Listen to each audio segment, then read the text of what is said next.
मैं एक बार Patna railway station पे उतरा, बहुत बार जाता रहता हूं, घूमता रहता हूं। तो रात के 2:30 बजे थे। अब ट्रेन से उतर गया, सामान थोड़ा ज्यादा था, मेरे पास एक ही सामान है, किताब है।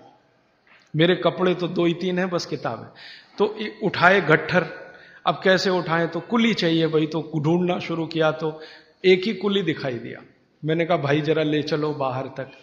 उसने कहा साहब थोड़ी देर रुक जाओ, मेरा कुछ झगड़ा है। किससे झगड़ा है? तो मेरी पत्नी से झगड़ा हो रहा है, थोड़ी देर रुक जाओ फिर मैं ले जाऊंगा। तो मैं खड़ा हो गया, दोनों की बात सुनने लगा। पति और पत्नी बात कर रहे थे। उसकी पत्नी कहीं गांव से आई हुई थी, कोई मामला था। मुझे ज्यादा उनकी भाषा समझ में नहीं आ रही थी, क्योंकि वो जो है ना स्थानीय भाषा बोलते हैं, और मैं थोड़ा मूर्ख आदमी हूं, मुझको कम समझती।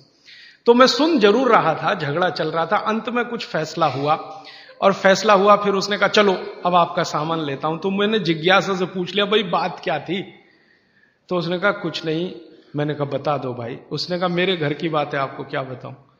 तो फिर भी मैंने कहा बता दो। तो उसने कहा बात इतनी सी थी कि मेरी पत्नी कुछ कह रही थी, मैं मान नहीं रहा था। फिर मैंने कहा क्या हुआ? उसने कहा अब मैंने मान लिया। मैंने कहा क्यों मान लिया? अब देखो उसने जो आगे बोला तो मैं तो दंग रह गया। मुझे लगा कि मैं इसके पांव छू लूं, ये इतना महान आदमी है, कुली है। वो कहता है जी स्त्री जो होती है ना, स्त्री वो खूंटा होती है। खूंटा, खूंटा समझते?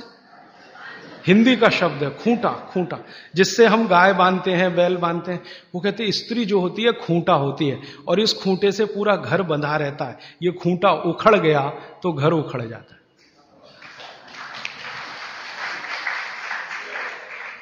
अब मैंने कहा कि भाई इसने कहीं यूनिवर्सिटी में गया नहीं, कोई डिग्री इसके पास है नहीं, इतने ज्ञान की बात इसने कैसे कही?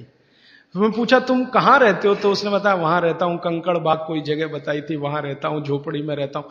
फिर मैंने कहा ठीक है झोपड़ी में रहते हो वो अलग बात है, तुम्हारे मित्र यार कौन है? तो उसने कहा मेरे ही जैसे हैं, कोई कुली है, कोई पत्थर तोड़ता है, कोई कुछ करता है। हम सब रात को बैठते हैं और यही चर्चाएं करते हैं। मैंने कहा बड़े ज्ञान की बात है ये तो। कोई फिलोसोफर इस बात को पाने में 10 साल लगाएगा, डबल पीएचडी करना पड़ जाएगा उसको, ट्रिपल पीएचडी, और उसको साधारण। तो मेरा यह मानना है कि ये बिना पढ़े लिखे लोग बहुत ज्ञानी हैं। ये अनजाने में कई बार ऐसी बातें करते हैं या ज्ञान के काम करते हैं जो जानकर करें तो सबका गौरव और सम्मान इतना ही हो जितना हमारा आपका है।